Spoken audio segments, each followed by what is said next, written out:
Welcome to the Freight Agent Insider Podcast, hosted by Levi Van Pay.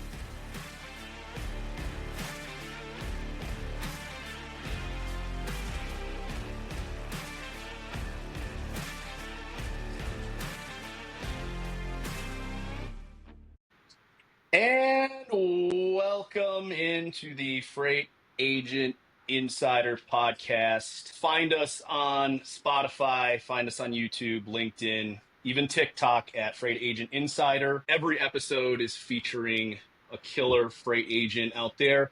Today, we absolutely have two of those killers with us, Stack Davis and the powerful Drew Burtner. Welcome in, guys. Thanks for joining. What's up, Levi? Thanks for having us. Yeah, thanks, Levi. Yeah, absolutely, guys. This is the inaugural first Freight Agent Insider Podcast. Super psyched to have you guys here as the first two. This podcast is definitely going to be cool. I think it's going to offer the opportunity to kind of showcase and tell everybody about your skills, how you guys have gotten here to, the successful juggernauts that you are today.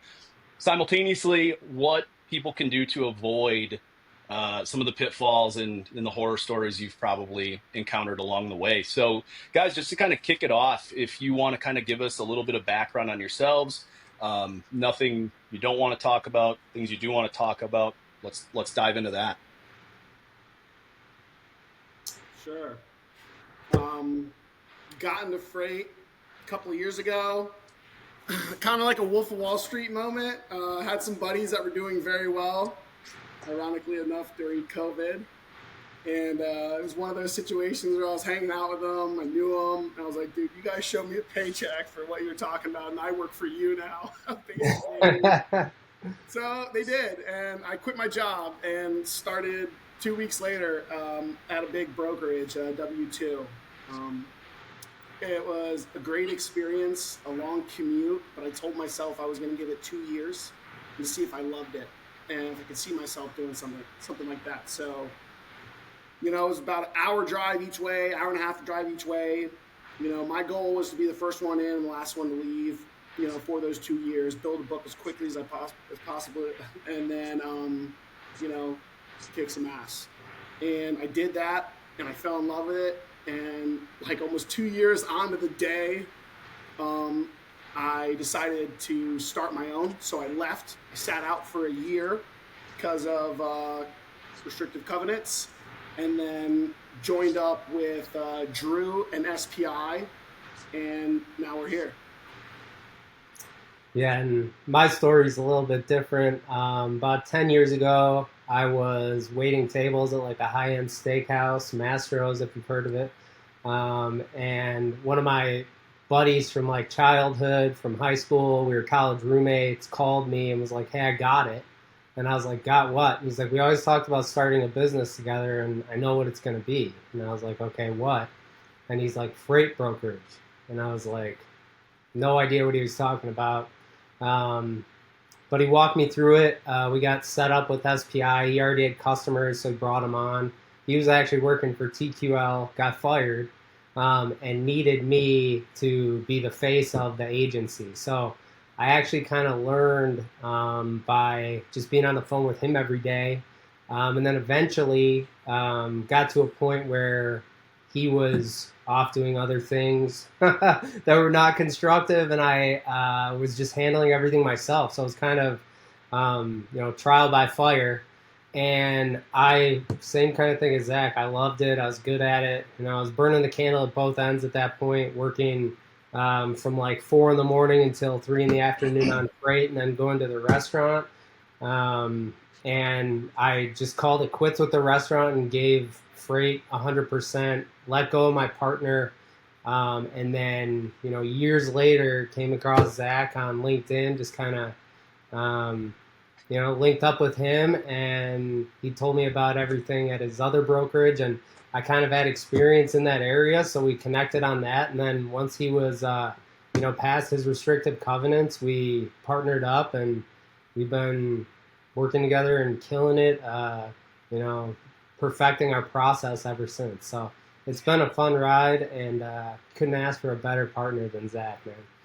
That's awesome, Drew and Zach. And I think both of you have such a almost I should say typical rise in we always say some of the best brokers have come from some type of like restaurant or bar background. Like bartenders are awesome in the transition just because of the sales side of things. Zach, I kind of had an entry into this world a lot like you did around COVID. I'm sure many people did, Yeah. but it was kind of the same thing. I had zero knowledge or insider background in freight. My degree was in marketing. I was with a company in Las Vegas doing something completely different.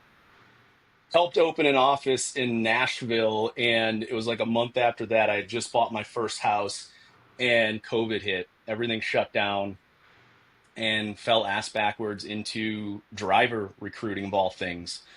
So it's definitely interesting how we all wind up here because it's like this massive drain that seems to be kind of just sucking us in. And I think part of that is just the monetary uh, potential in that in becoming a freight agent is definitely there. So I guess a question for both of you would be when you got started early on, and Zach, you mentioned that you had to sit out for a while. Was there any fear about making the jump? And Drew, you as well. I mean, leaving the restaurant. Was there any fear initially where there's zero certainty in any of this? You're taking a true risk and a true leap, and you're betting on yourself.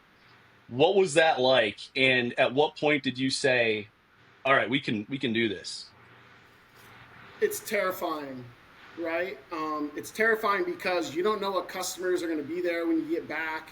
Of course they say, yeah, we'll be here when you get back, but you're essentially passing them off to someone else to take care of them. Like, I had a lot of confidence in the fact that other people were going to service them, but I firmly believe nobody was going to provide the level of service that I was able to. And I was kind of holding on to that.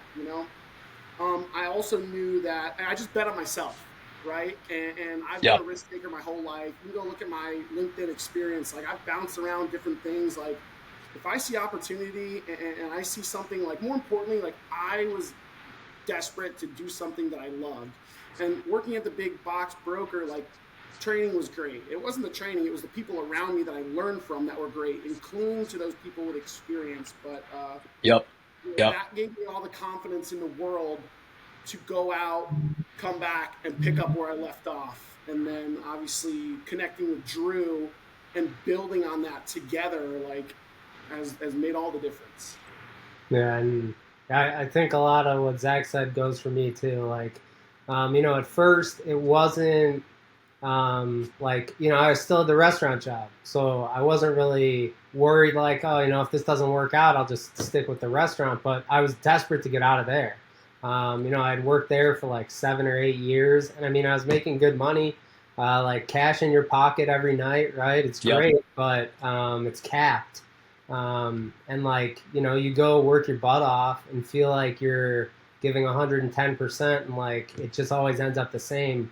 Because it's a numbers game there. Like, they want to give everyone equal amount of covers, and it was just you kind of knew how much you're going to make for the whole year at the beginning of the year, which is like not great. So long. Hope that wasn't important. Just a customer, no big deal. Yeah, right, I'll call you back, man. But yeah, then when I met Zach, we actually I had him come out here to Arizona. We played some golf, spent a weekend together, and really just hit it off. We have a lot of the same ideals as far as like customer service goes, and that was like a big thing that gave me the confidence to like drop my partner, and like handle everything myself. I was already pretty much doing that. I was dealing with the customers myself. I was worried that for some reason, like, he was the reason that they were doing business with us.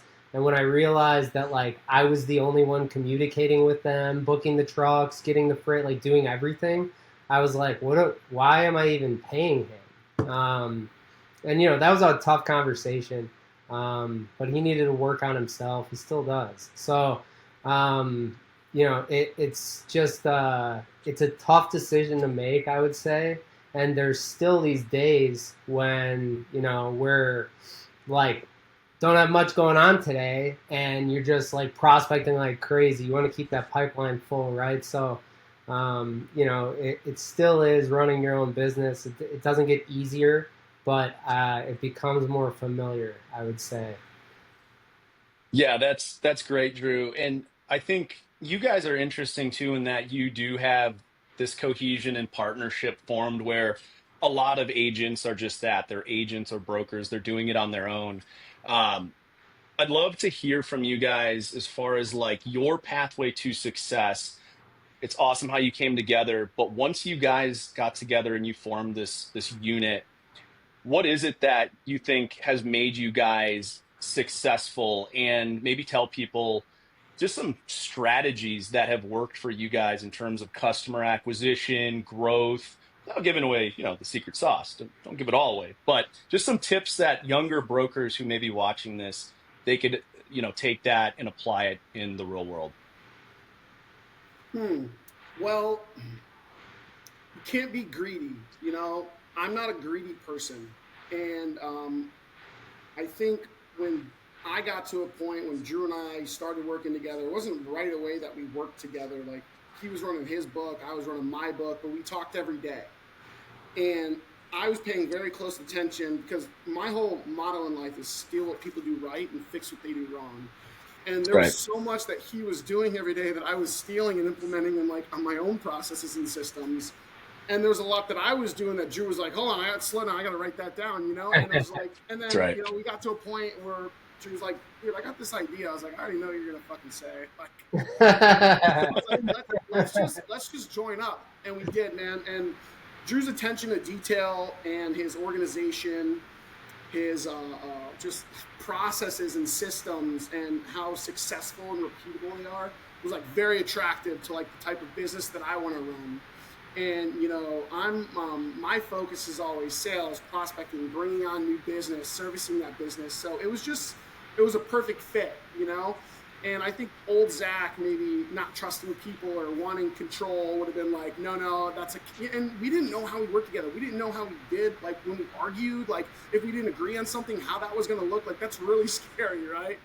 Absolutely. And we thought we saw enough, and we're like, let's do it. Let's go all in. And it's been great. Is there something about that you hit on something there, Zach, that I'd love to bring up real quick? The trust factor in freight. It's hard. It's hard to trust people in freight. This is a cutthroat industry. I talk about that on LinkedIn all the time. What was it for you that kind of allowed you to kind of get over that? Because that is something that it's very important. I think you can do a lot of cool things on your own in this industry, but you can create empires if you have the right people with you in this. It's true, man. Like, it's all about who you're surrounded with, like what that team looks like, right? And you can't build anything without a great team and without creating those processes like we talked about. As far as like getting over like on the trust side, like, man, I've been taking risks my whole life, and like I said, like we had tons of conversations, like that's a big deal. We're combining businesses, like we're splitting everything we do, and that's Right. scary too. But I saw what I need to see. Drew saw what he needed to see. Most important factor was I saw someone else that was willing to do whatever it took. Dude, if I told you the amount of times like this freaking guy has just not slept to make sure I'm not kidding you, bro. Like, or we've gone to bed at 3 a.m. because we are working on projects and it has to be perfect. Like, I'm telling you, it'll blow your mind. And so when I saw that commitment to his craft and his commitment to excellence, I was in. Yeah, and I think that's great. And for anybody listening to this who's trying to become the next Zach Davis or Drew Burtner, I mean, you guys are monsters at SPI. Attention to detail has got to be it's got to be at the top of the list. Drew, do you think 100%. Yeah. is that one of like the pillars of how you guys have gotten here? 100%, man. I mean, The customers expect, perfection from everything, and they understand it's not always going to work out that way. But showing them that we're on top of what they're thinking before they ask us about it, Yep. that goes a long way. Like we just did a huge project. We were moving those quantum batteries, and the customer was like, "Hey, we're going to send you this spreadsheet, and we need you to fill it out and like update it regularly." And we were like, "Well, we already have one of those set up for you. It updates live, and you're going to have all the information like just as soon as we can type it into the spreadsheet." And they love that, right? So, that's like the kind of customer service that we would want. So that's the kind of customer service that we're going to give, our customers.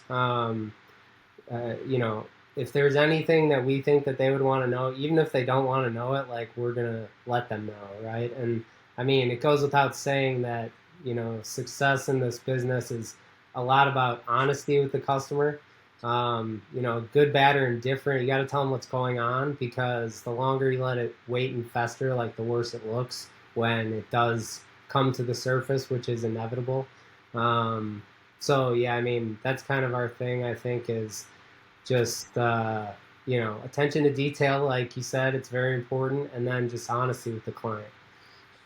Yeah, and real quick on that, Zach and I, we've had a couple conversations about, our background in believing in doing more for other people definitely yields return. And I think that's just kind of who we are, man. Do you think that that has something to do with maybe the customer acquisition side? Because once you get your foot in the door and you guys are doing what you're doing, I mean, just upward sky is the potential and the goal there. That's where you're going. But that's the hard part, especially in this market, is customer acquisition. Couple tips that you guys have to just get to that point. Yeah, we kind of glossed over that, didn't we? So for new brokers out there, I would say that customer acquisition for us, is a lot of showing the receivers what we can do when we're delivering something to them, right? Like, just the communication that we have with not only our customer who's paying the bill, but the receiver who's receiving the goods, staying in contact with them, giving them updates, like just being on top of everything, and then following up with them after the fact, right? We've gotten a few accounts from customers that we've like reached back out to and been like, "Hey, if you need any help, we're here." But honestly, like a lot of those clients that were receivers, they came to us afterwards and were like, "Hey, like you knocked that out of the park. Can you quote me on this?" So a lot of relationships will start that way, and that's like something completely outside of prospecting, right? Like the idea is once you have like someone in your network, how do you use Right. that person to grow your network, right? So I think that that's like a huge thing that probably a lot of brokers overlook is like the places that you're delivering to, ask them, right? That's like a free lead. It's a free like open lead too. You're getting the guy because they're the one receiving the freight. So I think that's a huge one that's overlooked. Yeah. This is no secret, anyone who knows me here has talked to me about sales. Like, I love associations, and everyone does. They love to go to the membership directory page, scroll through, and say, "Hey, I see you're a member of the whatever United States Dairy Association. I work with some members actually. Like, I'm different. Like, I go to the associations, I join the association once I see that they're a good fit. I find out when their events are coming up. I find out who are leaders of the association, who sits on the board. I talk to the member managers there, the guys that are like know every member and know what they need. And I make sure it's a good fit before I even start talking to people. And then I go through and I see if any of them are already current clients, and then I just dig in. I sink my teeth in, and I really start building relationships with these people. And it's not phony. It's very authentic because like I'm passionate about like the freight that they're moving, or I like it, or I've done a lot of it, or we're really good at it. right? So I spend my time there, and it's great too because like I haven't made a cold call in 5 years, dude. I don't. Wow. They're warm calls, and it is not hard to make a cold call warm. It takes a little bit of effort, you know. So I always do that effort, and if you do it right, you can do it at scale. You can do it in volume. There's a little bit of back end work, a little bit of like manual entries, but if you focus on what you enjoy doing, what you're good at doing, or what you're passionate about, like that's half the battle right there. That's right.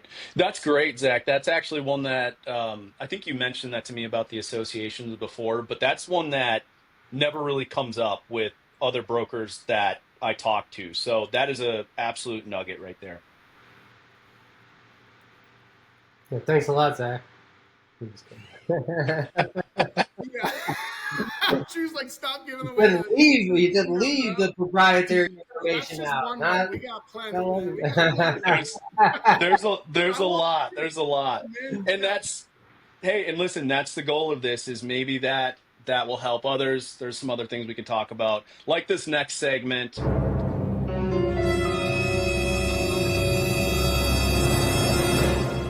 All right, guys, horror stories and pitfalls. I mean, what's more important than this, especially if you are taking this bet on yourself, you want to become an agent. This is eat what you kill. So, especially in this economy, you don't have a lot of wiggle room. If you screw something up, that could be that. You're falling flat on your face. So, let's talk about that. I mean, what are some things that you guys have gone through? I'm sure it wasn't just a straight trajectory straight to the top.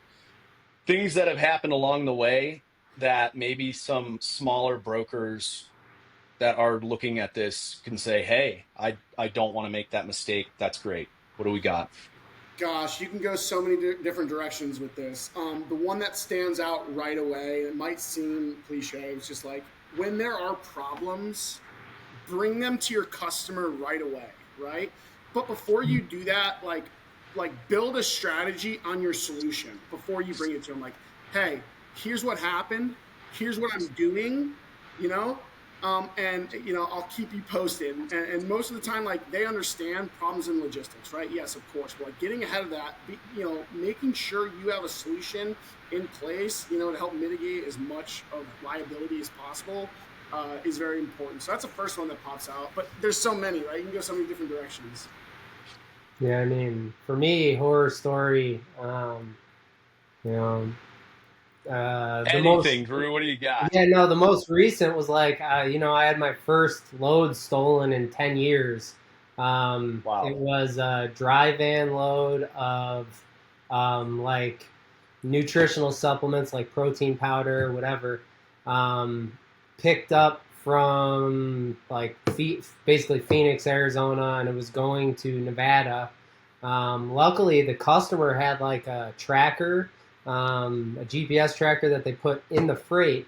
But the scary part about it was that we sent the rate confirmation to a verified FMCSA verified email on highway. The only thing that in hindsight was sketchy at all about the call was that it was from a phone number that was not on highway or even like in the same area code as where the main office was. But I mean, anyone in freight will tell you, like, you get phone calls from random numbers all the time. So that was kind of one thing that was just like straight up overlooked. Now, not to say, we didn't have any responsibility, but I mean, we did everything that we possibly could to make sure that the carrier was connected. And that's the one thing we missed was the area code. But, I'll say that we gave the shipper the driver's name, phone number, the company's MC, and name of the carrier's company, truck and trailer number, and they didn't check any of it when they loaded the truck. So, and that was the second load that this same customer has had stolen from the same shipper. So, it was a big deal. We lost the customer, unfortunately, even though, we were like, hey, like we did everything that we possibly could have. We got the customer compensated for all their troubles by the carrier because the carrier admitted fault of someone hacking their email, and they got their freight back. Now they wanted us to pay for the truckload, and we're like, we're not paying for your truckload. That was the same price as what we were gonna charge you from Phoenix to Vegas. Right. But we made it right, and that customer has their freight back. And that GPS tracker would have been useless if it wasn't us that brought to their attention that we thought that their load was possibly stolen. And they said, "Yep, it's in the LA area, not anywhere near Nevada."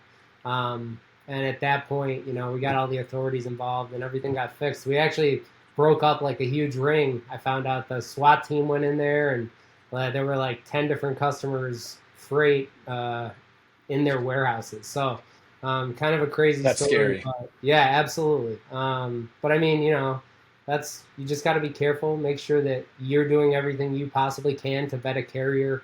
Let your brokerage carrier setup department handle it however they want. A lot of times we'll try to talk them into letting us use a carrier. Kind of have to get away from that, right? Just to be safe. But yeah, I mean, I think that's probably the worst thing that's happened to us in a while. And luckily, it all made it right. Uh-oh. We got a friend, big tough guy. We got 3 of them over here. My dispatchers, Dexter, Arlo, and Honey. I love it. Three pups and the whitest walls I've ever seen in my life. In his brand new house. Yeah, I love it. And that's going back to that, Drew, real quick. That's I think it's important to whatever agent program anybody is with, making sure that the receivables are insured. So if something bad happens, that this doesn't blow back on you as an agent. It's your business. So you got to be careful with those things. That is a beautiful dog. Yeah, absolutely. Zach, I know you've got one more horror story or pitfall. I mean, we got stories for sure. I had a driver one time pick up a frozen load. It was like a 3 or 4 drop to a couple different Walmarts. Driver gets to one of the drops in said state, backs in, falls asleep for 3 hours, wakes up, just assumes the freight is now off of his truck, drives away, doesn't get paperwork signed, doesn't get anything, just drives away. It was a repower, funny enough, so it wasn't even his trailer. Brings it to a freaking yard, drops it there, says, "We're done. Here's the photos. Thanks so much." Yep. The receiver's like, "We never got freight." The customer's like, "What do you mean?" I'm like, I'm showing him tracking. Like, he was there for 4 hours. Like, we're on top of it. We're talking to this guy. Like, we dropped it. And then, dude, it was a mess. Like, we did everything we could. The guy dropped the trailer, turned the reefer off. He got 6 pallets of freaking frozen food in there. It's been melted. It was absolute nightmare. You just can't fix stupid in some cases. If there was a lesson there, it was, focus on a little more quality on the carrier side when you can. And I think all of us have probably booked a carrier on a load that we're like, maybe I shouldn't have. It was early on in my freight career, so I'll say I've learned my lesson, but yeah, definitely not fun to deal with. That's great. That's great. I love it. Thank you, Drew. Thank you, Zach. We'll as we get closer to wrapping this up here, we'll do one last little segment. This is going to be trivia. And listen, this is directly from Grok, and it's all pertaining to logistics topics. We'll see. You guys can tag team this. And real quick, I know earlier you guys said when you came together, you kind of pooled your books together. Was there one of you initially that wore the big boy pants and one of you wore the little boy pants? And who was that? Yeah. Good question. Drew, you want to take it or you want me to? Go ahead, man. Go ahead. No, I think Drew managed his customers and I managed mine. When we had difficult decisions to make, we always consulted with one another. Mm-hmm. If it was Drew's customer, we went with Drew as like the final decision on that. If it was my customers, I was. But no, same size pants. Same size pants. Yeah, right, I mean, fellas. And it's evolved, right? Like that's the beauty. Is like the longer we've been partners, things have evolved, and Zach is obviously, as you've seen on LinkedIn, he's a master at prospecting, at building relationships. And I mean, like, I thought I was really good at it, and then I met him, and I was like, geez, this guy's, 4 or 5 years younger than me. I got a lot to learn from him.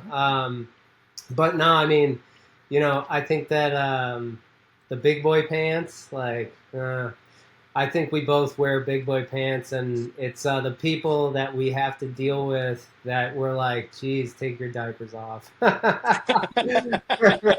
That's awesome. Yeah. I love it. I love it, Drew. All right, guys, we're just about ready to wrap this up now. We will jump into some trivia. These are not softball questions, so if there is one you guys don't know, skip. We'll go on to the next one. Let's see how many you can rack up in 1 minute, all right? You're gonna have to really think here, Zach. This is serious now. Are you going like All 1 and 1 or? You guys do it together. Okay. See your big boy pants here. So question 1, what term means goods are ready to ship? You got me. Free on board. Oh, What document proves ownership of cargo? bill of lading? That's right. What's the busiest U.S. port for freight? LA Long Beach? That's right. What mode moves goods by water? Steamship? That's right. What's the standard container size in feet? 40. Container question. 20 feet. 20. Damn it, I knew it. What system tracks shipments in real time? Drew, you know this one. Macro thing. That's probably right. GPS is what Grok thinks. GPS, yeah. All right. That is it. So we got 5. I think you guys got 5 right. I can't ask questions and count. I'll go back. We'll circle back in the next episode. Whoever is up next, let's see if they can beat that number. Guys, that's all the time we got. Zach, I know you got to hit the road. Is there anything you guys want to throw out there right before we wrap this up? No, man. If you're watching this, and you're a new freight broker, you've been doing it for a while, and you just want to bounce ideas off Drew or myself, man. Maybe if you're looking to leave the W-2 world and explore agency, or if you don't know and you have questions, what I've found is a lot of people have questions on the business side of it. Like, well, I don't even know what to do. People are telling me I got to start an LLC, you got to get business bank account. Like, I don't know where to start. I think that's a big reason that people don't switch. So if you're watching and some of those questions kind of like, you're like, yes, that's me. Like, reach out to Levi, reach out to me, reach out to Drew. Like we want to share, we want to help, we want to inspire. That's a big part of my why. So if you have those questions, like, reach out to us, man. We'd love to help. Yeah, and Well just said. piggyback on that. Zach is the LinkedIn guy. He's on there all the time. So if you want to send a message to either of us, send to him on LinkedIn, or if you have questions or if you need rates, reach out to Team Burtner at spi3pl.com. Love it. Shameless plug.